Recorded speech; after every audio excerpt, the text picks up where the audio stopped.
Salut à mes chers auditeurs et à mes chères auditrices de la chaîne Le Réveil, une chaîne spécialisée dans tout ce qui est spirituel. Donc, c'est un plaisir pour moi aujourd'hui de vous présenter un nouveau sujet. La deuxième partie du livre Walk in Love. En fait, j'avais d'abord eu précédemment à faire la première partie. Et aujourd'hui, je m'attaque à la deuxième partie parce que c'est un livre vraiment vaste. Et je me suis dit, il faut apporter plus de contenu afin que ceux qui aiment les livres relatifs à la spiritualité puissent prendre connaissance du maximum d'informations possibles. Alors aujourd'hui, il y a un chapitre qui a particulièrement attiré mon attention dans ce livre. Il s'agit du chapitre 5, intitulé « Comment reconnaître un loup ?» Oui, nos églises ne sont pas seulement regorgées de bonnes brebis. Il y a également à l'intérieur de nos églises des mauvaises brebis. Nous devons donc savoir que dans toute organisation, il y a des bonnes personnes, mais également il y a des mauvaises personnes. Comment donc identifier ces mauvaises personnes? Donc, ainsi donc, au sujet des mauvaises brebis dans nos paroisses, nous devons observer ou distinguer deux catégories. Nous avons les rebelles et les loups. C'est quoi un rebelle et c'est quoi un loup?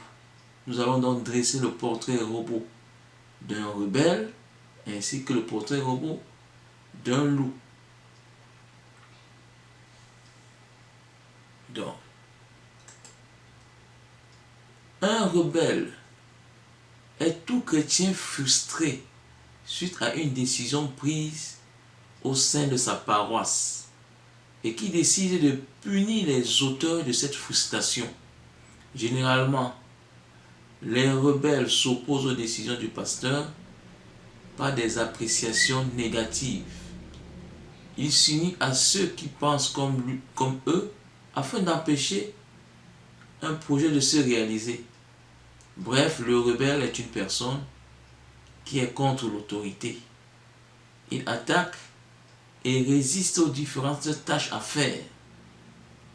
En résumé, le rebelle est une personne qui est dans une attitude d'opposition, de révolte et d'indiscipline envers l'autorité.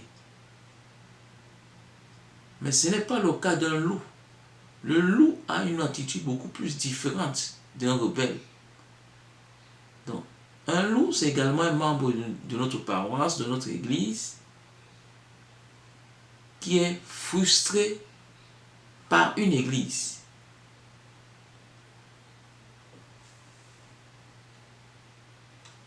Donc, comment est-ce que le loup se comporte-t-il donc?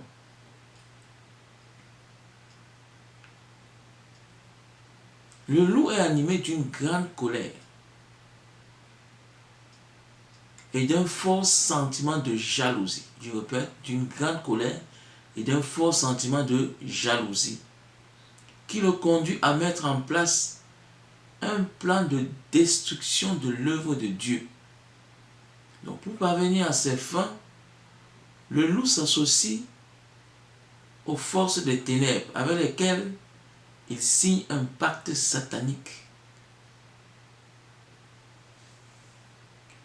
Alors, le pasteur Jérémie Soudril ajoute quelque chose de très important. Il dit que le loup est animé des sentiments de haine, de colère, de mépris et d'orgueil. Un loup donc peut prendre l'apparence d'un homme qui s'attaque à votre pasteur ou d'une femme qui cherche à séduire votre mari. Le loup connaît très bien les paroles de Dieu. Malheureusement, il n'applique pas ces paroles de Dieu dans sa vie. C'est la raison pour laquelle il est écrit dans Tite 1, verset 5. Ils font profession de connaître Dieu, mais ils le renient par leurs œuvres, étant abominables, rebelles, incapables d'aucune bonne œuvre. Alors, vous allez remarquer que généralement le loup, quand il commence son œuvre, il utilise la technique de camouflage. Et si vous ne faites pas attention, vous allez le prendre pour une très très bonne brebis. Mais ce n'est pas le cas. Donc quand le loup se dirige vers les brebis d'une paroisse, il ne dévoile pas sa nature, ni ses motivations, mais il se déguise. D'où la mise en garde qu'on trouve dans la Bible, dans Matthieu 7, verset 15. Il est écrit, gardez-vous des faux prophètes. Ils viennent à vous en vêtements de brebis, mais au-dedans, ce sont des loups ravisseurs. Donc un loup ne va jamais vous révéler ses véritables intentions, ne va jamais vous révéler sa véritable nature, ne va jamais vous révéler ses qualités personnelles. Jamais, jamais, jamais. La deuxième caractéristique d'un loup, c'est la flatterie. Le loup flatte les égos des paroissiens et des paroissiennes qu'il côtoie dans une église.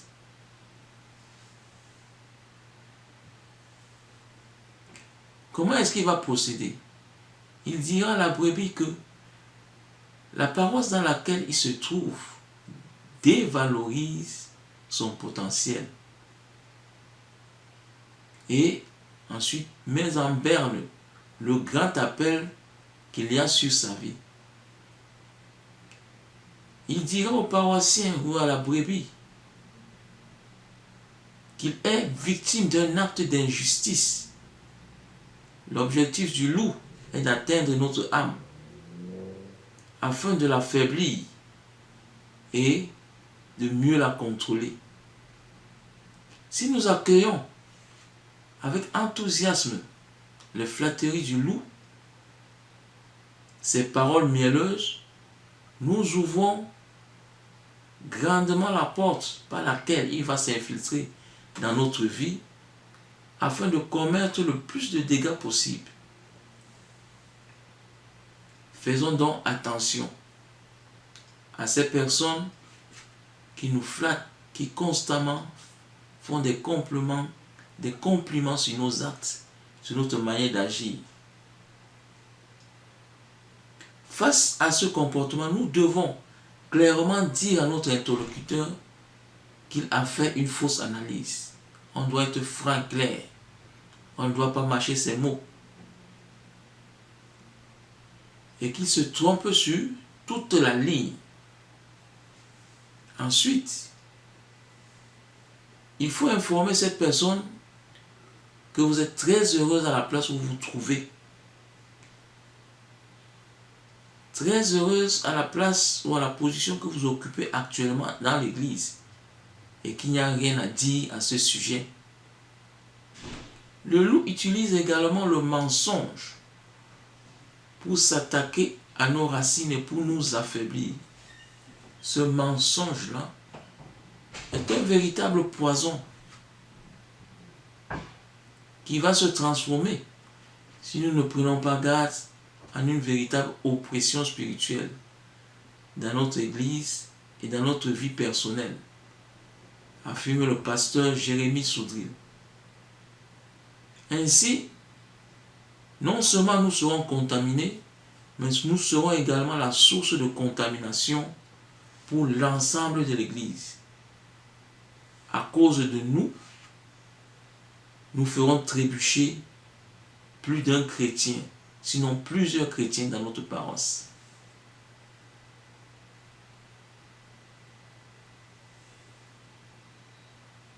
Alors, comment est-ce que le loup procède-t-il pour nous infecter? Lorsque le loup s'invite, il ne fait souvent que de brèves apparitions. Il attaque par petits coups, sournoisement, pour que nous ne puissions nous familiariser avec lui. sans discerner ses véritables intentions. Par ses interrogations envers notre autorité, par ses jugements et ses critiques, il nous fournit des doses lentes, progressives du poison. Si nous acceptons le déshonneur qu'il manifeste envers nos autorités, nous acceptons aussi son poison et nous le transporterons autour de nous. Ce poison se transmettra lorsque nous répéterons ces questions déshonorantes autour de nous et celles-ci apporteront la suspicion envers nos autorités. Le doute s'installera dans la paroisse comme un nuage noir. La foi du corps s'en trouvera affaiblie et cette foi affaiblie générera le découragement. Le découragement à son tour ouvrira la porte à l'oppression et aux attaques sataniques. Donc, ne laissons pas, s'il vous plaît, cet engrenage mortel s'installer dans notre propre vie et se répandre dans notre paroisse.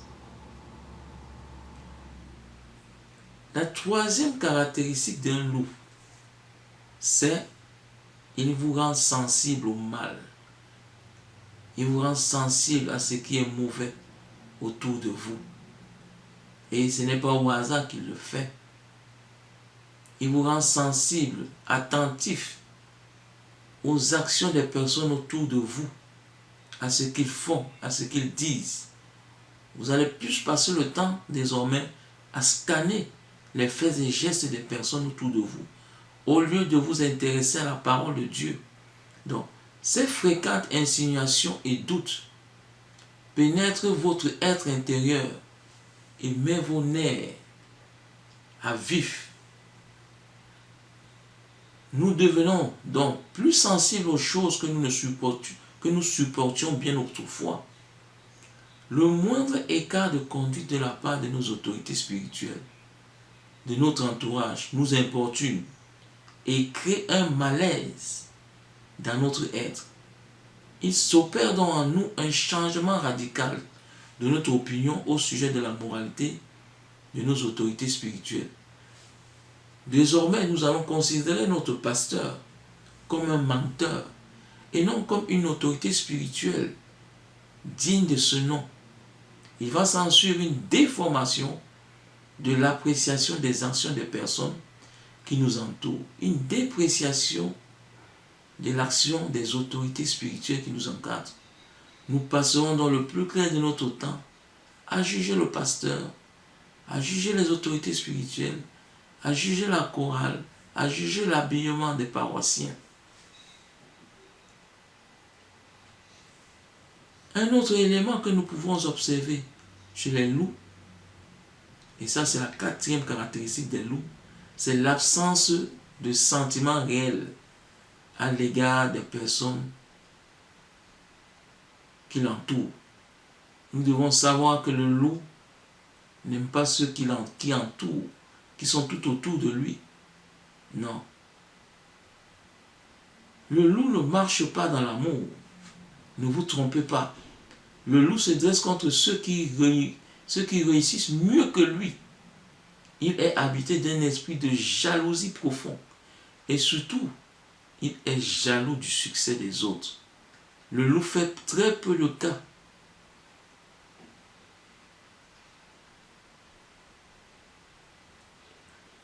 de l'émergence et du succès des autres. Le loup n'aime pas les autres. Le loup est là pour détruire le pasteur et les brebis d'un ministère qui a du succès. Le pasteur Jérémie Soudry nous informe également d'un comportement étrange du loup. Le loup utilise souvent la même Bible que la nôtre, mais l'état d'esprit dont il est animé n'est pas celui qui en a inspiré l'auteur. Ce n'est ni l'amour ni la bienveillance. C'est la raison pour laquelle les fruits que produise le loup sont des mauvais fruits. Cinquième élément qui caractérise un loup. Le loup va diminuer votre estime, l'amour que vous avez envers votre pasteur, envers les autorités spirituelles de la paroisse dans laquelle vous allez pour le culte. Donc ce loup va diminuer l'estime, il va également diminuer l'amour que vous avez pour votre autorité. Il dirigera cet amour vers sa personne, car il veut le soutien des chrétiens en vue de prendre la place du pasteur principal. Et comment est-ce que le loup procède-t-il? Le loup vous montrera les erreurs et les lacunes spirituelles des autorités spirituelles que vous appréciez. À chaque rencontre, il mettra l'accent sur leurs faiblesses. Ensuite, le loup va vous faire comprendre qu'il est meilleur que le pasteur principal, qu'il est meilleur que les autorités spirituelles de la paroisse dans laquelle vous vous trouvez. Il va vanter ses mérites, il va vanter sa qualité, il va vanter sa stabilité et sa profonde connaissance de la parole de Dieu. Ensuite, il va partager avec vous quelques passages bibliques sur un sujet précis qu'il a bien préparé et qu'il maîtrise. L'objectif de la manœuvre du loup est de gagner votre confiance, votre estime, comme un expert dans la matière spirituelle. Si vous avez autour de vous une personne qui possède ces éléments, je vous invite à mettre un terme à cette relation toxique. Protégez-vous, mes chers paroissiens et paroissiennes, contre Lucifer et ses agents qui s'infiltrent dans nos églises. De plus, prévenez votre entourage lorsque vous identifiez dans vos assemblées de pareils individus afin qu'ils soient vite neutralisés. Le pasteur Jérémie Soudril nous informe également que le loup enseigne à ses interlocuteurs que chaque chrétien peut être son propre pasteur parce que celui-ci possède le Saint-Esprit en lui. Par conséquent, le chrétien n'a pas besoin de son église locale. Ce que le loup omet de dire, c'est que cet enseignement qu'il vous transmet provient du diable. Ne permettons pas à Lucifer de déposer dans nos corps des semences mortelles, telles que la maladie. Nous devons savoir que les paroles du diable reçues dans nos vies génèrent le péché, la maladie, le chaos et la mort. Ne suivons pas le loup dans ses voies. N'acceptons pas les calomnies, le murmure, les critiques virulentes du loup envers les autorités des églises locales. Nous devons savoir que le murmure des enfants d'Israël contre Aaron et Moïse a coûté la vie à plusieurs d'entre eux. Le Seigneur nous enseigne que celui qui parle contre un serviteur de Dieu parle contre Dieu lui-même. En pareille situation, au lieu de murmurer contre le berger de votre église, le pasteur Jérémie vous suggère fortement de laisser agir la justice de Dieu. Un autre élément caractérise les loups. Le loup s'attaque à l'église et au ministère pastoral pour ravir les brebis de cette église.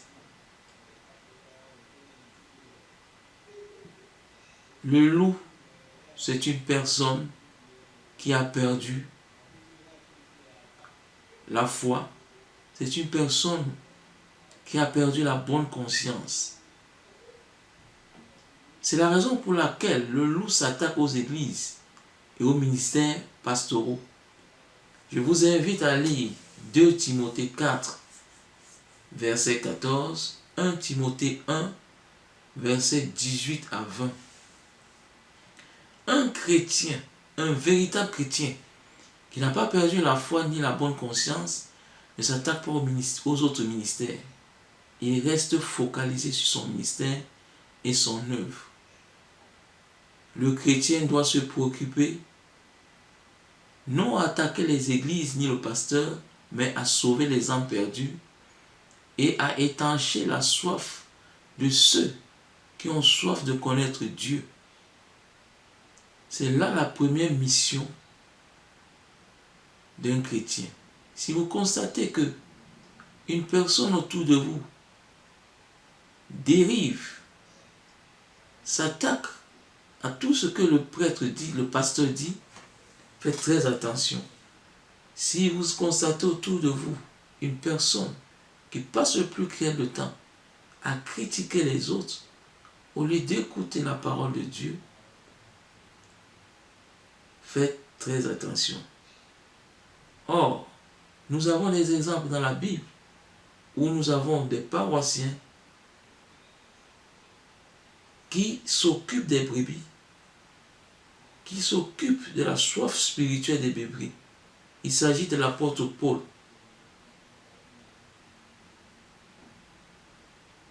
Le chrétien ne doit pas se tromper de combat. Nous devons savoir que l'ennemi commun à tous les chrétiens, c'est le monde des ténèbres et son chef Lucifer. Comme le fit l'apôtre Paul, nous devons nous encourager mutuellement à croire à la parole de Dieu, mais également à ne pas être une occasion de chute pour notre frère en Christ. Tout chrétien qui persiste dans la critique négative des serviteurs de Dieu doit savoir qu'il a perdu la foi. Le pasteur Jérémie Soudril ajoute un point important. Nous devons réaliser que les personnes qui parlent constamment négativement des serviteurs de Dieu sont influencées par des oppressions spirituelles. Sans en être conscientes, elles travaillent avec des esprits de séduction et de manipulation. Le pasteur Jérémie nous suggère donc de prendre nos distances vis-à-vis du loup afin de nous mettre à l'abri d'une spirale infernale de jugement et d'oppression spirituelle. Si nous ne le faisons pas, nous allons perdre la joie pour aller au culte, nous allons perdre notre amour pour Dieu et nous allons nous écarter de notre destinée. Nous devons nous rappeler que l'accusateur des frères, ce n'est pas Jésus-Christ, mais c'est Satan. Le pasteur Jérémie nous rappelle ceci. Devant les accusations d'un loup, observons les fruits réels, la vie et le caractère de notre autorité et comparons-les aux fruits réels, à la vie et au caractère de la personne qui juge et critique notre pasteur. Cette méthode de recherche de la vérité fut enseignée par Jésus-Christ et vous pouvez le lire dans Matthieu 7, versets 14 à 21. Un autre élément qui caractérise le loup, il enseigne ce qu'il ne faut pas. Et comment est-ce qu'il procède? Le loup commence d'abord par procéder par étaler son savoir spirituel. La plupart du temps, non, le loup se fait passer pour un spécialiste, un bon enseignant et un expert en matière religieuse. Il vous dira également qu'il reçoit des révélations spirituelles, des songes et des visions. Il va citer régulièrement des versets bibliques. et surtout des versets bibliques tirés de l'Ancien Testament. Mais vous devez savoir une chose. Tout cet étalage de savoir n'est qu'un appât que le loup met en place pour commettre un abus spirituel et parfois des abus sexuels. Le loup donc vous fera constamment des éloges et surtout des éloges à l'endroit de ses futures victimes. Ensuite, il va organiser des rencontres.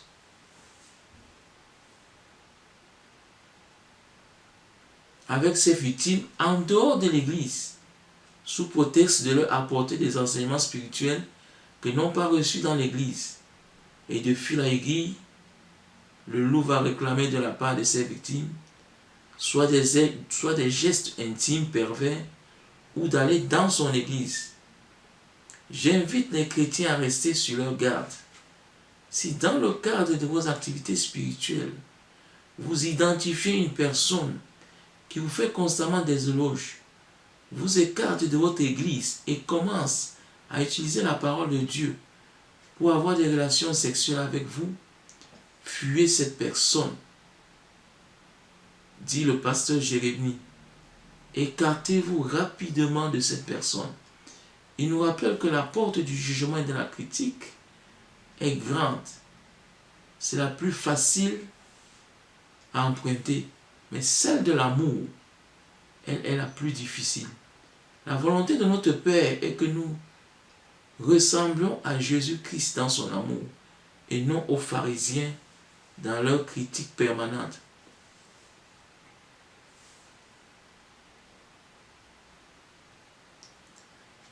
Donc, pour mieux illustrer ses propos, le pasteur Jérémie,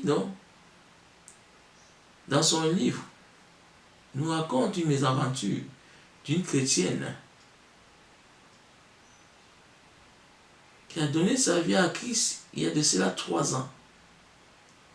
Tout a commencé par une invitation pour assister à une conférence d'un certain apôtre qui résidait dans la ville de Paris. Donc, au cours de cette conférence, la demoiselle donc fut séduite par la prophétie que le conférencier, qui fut par la suite son bourreau, a adressé au propriétaire d'une station de radio. Le loup lui enseigna que les églises de bâtiments sont des dénominations d'hommes, que c'est de l'apostasie, un système pyramidal identique aux francs-maçons, et que Dieu nous veut tous dans les églises de maison.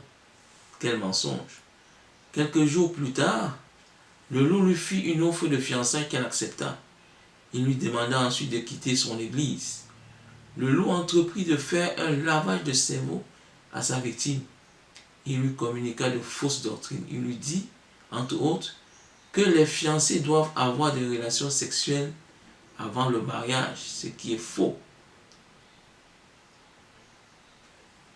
La victime donc a remis en question les paroles du loup. C'est alors que le loup la traita d'esprit de Jézabel et l'accusa de rébellion. Donc, accusée régulièrement par l'homme qu'elle apprécie, elle se sentit désemparée. Elle avait donc besoin d'aide pour faire face à cette oppression. Mais elle ne pouvait pas retourner à son ancienne paroisse puisqu'elle avait coupé les ponts. Elle avait coupé les liens avec son pasteur. Elle s'est donc retrouvée prise au piège. Elle n'avait plus d'église. Elle se sentit condamnée, prisonnière mentalement et spirituellement d'un esprit démoniaque, l'esprit de séduction.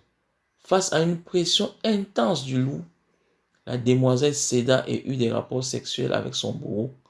Elle connut alors une période de culpabilité et vécut dans l'angoisse. Elle écrivit au pasteur Jérémie un témoignage de délivrance en ces termes. Je vivais dans l'angoisse, dans la culpabilité et l'accusation du diable. J'avais même peur de lui dire que j'allais voir mes sœurs ou que j'allais au restaurant avec une copine. Le pasteur Jérémie nous informe que grâce à la prière, cette jeune chrétienne fut délivrée de son oppresseur. Nous devons rendre grâce à Dieu. Ces loups doivent savoir que leur comportement, leur acte ne restera pas impuni. Que le jugement de Jéhovah à leur égard sera très très sévère. Jéhovah n'est pas un homme pour mentir lorsqu'il nous fait cette promesse dans 2 Pierre 2, versets 12 à 14. Il nous dit en résumé qu'il va punir les auteurs de tels crimes.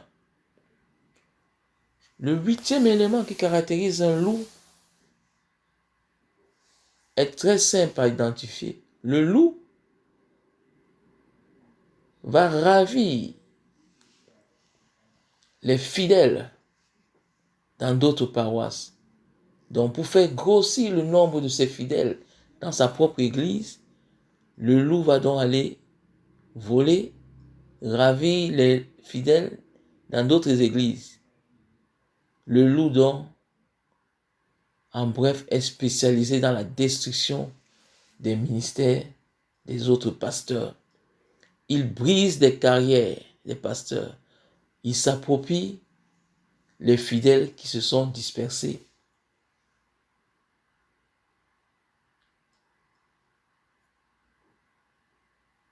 Et lorsqu'ils font ce sale job, ils se glorifient ou ils glorifient le succès de leur travail acharné d'évangélisation. Ils ne diront jamais en public que si le nombre de fidèles dans leur paroisse a grossi, c'est parce qu'ils ont détruit d'autres ministères pastoraux. Non. Ils vous diront que c'est grâce à leur travail d'évangélisation qui porte fruit.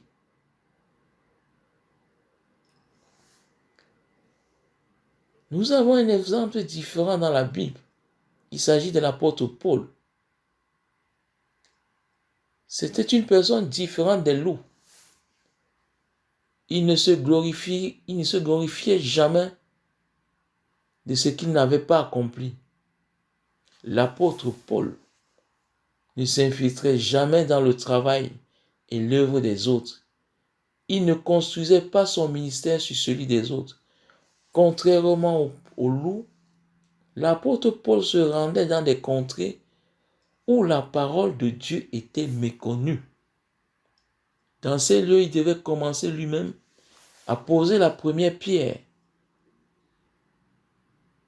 à savoir parler à des gens dans la rue de Jéhovah et de Jésus-Christ, réussir à les convaincre de suivre le Seigneur Jésus-Christ, organiser dans le domicile d'un nouveau converti la première réunion chrétienne, ainsi de suite jusqu'à la construction de la première église de la région.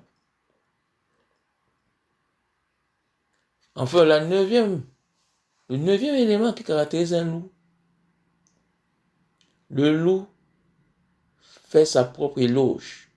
Le loup se recommande lui-même et vous éloigne de Dieu. Sachez que l'objectif du loup est que vous soyez sa propriété.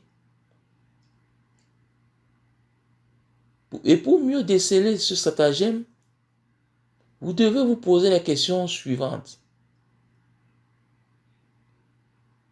Le loup me rapproche-t-il de Dieu ou de lui-même? Ma relation avec Dieu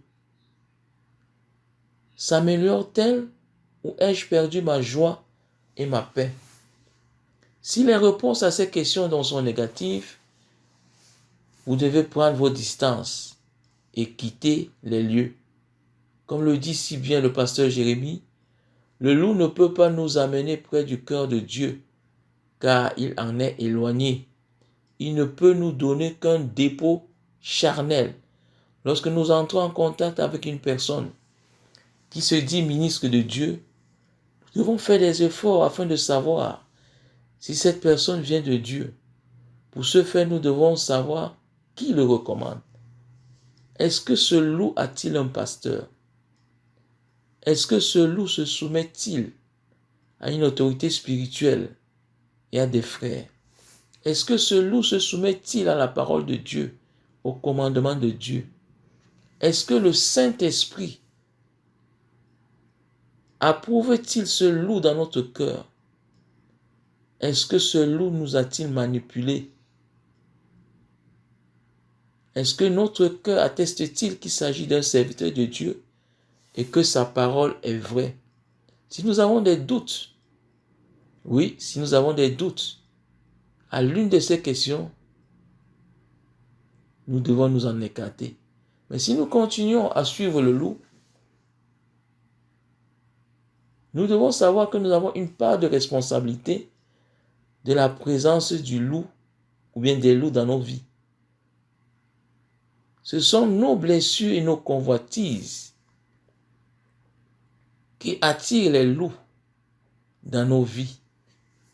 Merci mes chers auditeurs et chères auditrices d'avoir écouté jusqu'à la fin cette vidéo. Et avant de nous quitter, je vous invite à faire cette courte prière avec nous, avec moi.